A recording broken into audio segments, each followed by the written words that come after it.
Hey guys, thanks for tuning back into the channel. Today it's coming from you of a very windy day in Cali, and I got trains coming by here. It was just the worst time to grab the camera to film this episode, but hopefully the interruptions aren't going to be too bad and the wind noise on my mic is going to be manageable. But anyway guys, thanks for tuning in. We're going to get into the Dakota build, but first of all, let's hit that intro.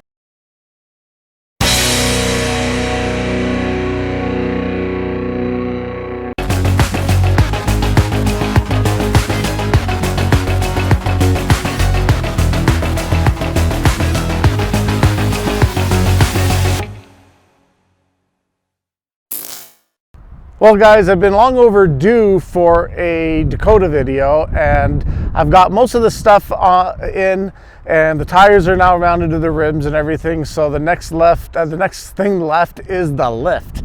I was hitting the gun too fast to try to say that, but anyway, let's go and take a look at what we got. So as you can see, that the last episode that I had is where I threw the rims and tires on. I think it looks awesome. So now we're trying to go in and give it that 3-inch lift. So let's go see what I have planned for it. Now, I'm going to be calling this build the Dakota RT4 build. Back when they made this Dakota, four-wheel driving, off-roading, and overlanding weren't really in style at the time. It was more sports trucks. It was more performance and power and stuff like that versus actual off-road ability. Jeep started to come out with the Rubicon in the early 2000s, but when this Dakota hit the market, although it was a 4x4 and you can go off-roading, it wasn't a big investment that companies were building. So unfortunately, the best this Dakota has is a bit of skid plates and a rear limited slip with a 2-speed transfer case. There's no front tow hooks that were even available on the truck. So recovery points were very poor in lacking that design. But anyway, I'm gonna go and kind of rectify those problems, and yeah, we'll just work on it a little bit more. But anyway, I think the wheels and tires look good. Now, I'm going to be dubbing this build the RT4 build. That's if Dakota was going to be a factory off-road edition rather than just your standard run-of-the-mill that they offered it. The reason why I'm calling it an RT4 is that kind of sounds modern. I'm also using RT rims, and I'm going to be upgrading the suspension. So this is what this video is all about, is what I'm going to be doing with the suspension. So my RT4 build includes all the components that you see here. So we're going to start off with the shocks. Now and I'll post all the part numbers and descriptions in the comment section, or not in the comment section, in the description below and here on the video as well. Those that are looking at getting a lift, if this is the route that you want to go, I'll give you basically those part numbers for it. Anyway, let's start off with the front. I'm going to go with a Monomax shock. So these are made by KYB. They're the Monomax lineup, which is their heavy duty shock and more their off-road shock. So it comes in a nice red painted color. It's got the boots, and again, the construction is for more severe use. I'm going to continue the shock, the KYB Monomax brand, for the rear as well. Now, I had these on my Dodge Dakota, my 2008, and they worked awesome. I was really happy with the drivability, the handling, and all the other characteristics that they offered, even though I wasn't towing much more than my dirt bike and a little bit of weight here and there.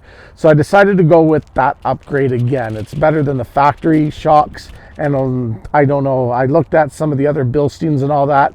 I just wanted to go with the KYB brand. So those will be on all four corners. They'll be part of the lift install. So these will be good for anywhere between 1 and 3 inches of lift, these shocks. So again, I'll put all that information in the comment section below.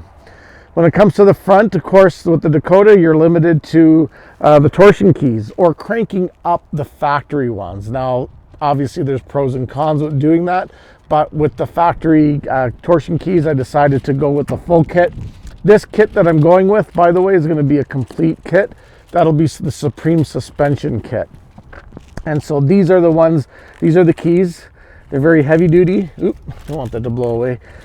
These are very heavy duty keys, front and rear. And the only thing is, when I made this purchase, I screwed up because I wanted to get the keys with the actual tool that came with it, but I pushed the wrong button. I bought these off of Amazon, so I decided I can buy that later on. So it just comes with the 2 front keys, and the front shocks is what's going to be up in the front. That's going to lift it about 3 inches, which is a little bit more than they recommend on the Dakota. I might run into premature CV axle wear.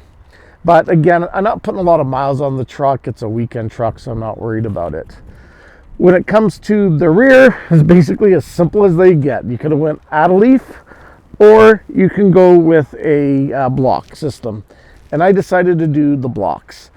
Just more of a simple, easy add-on. These are the blocks that the Supreme suspension will come up with. Again, it says 25-ton blocks, US patent pending, all rights reserved, solid triple E-bend, again, tested to 50,000. So these will be for the 8 1/4 inch rear axle is what I'm running on this Dakota. So keep in mind, depending on your rear axle, you might have to go to a different kit.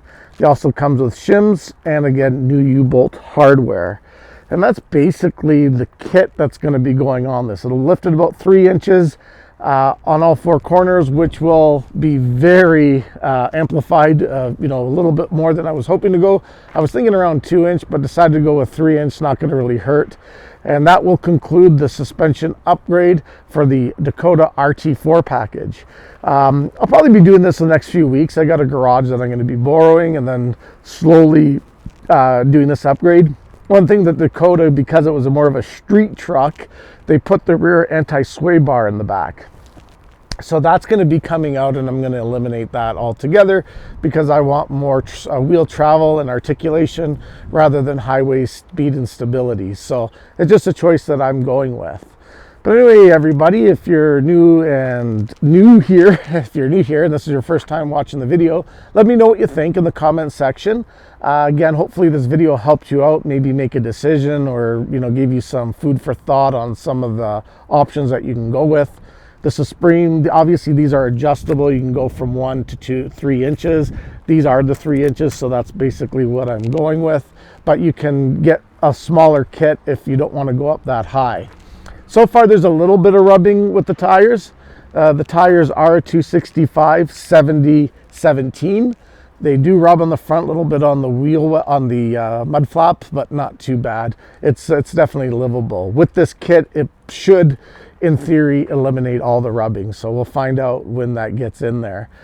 Other than that, once the lift is done and I get in alignment, I'll be doing a little bit more cosmetic work to the Dakota.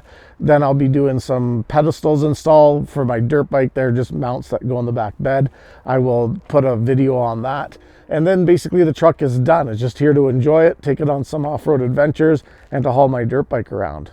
And that's basically it, guys.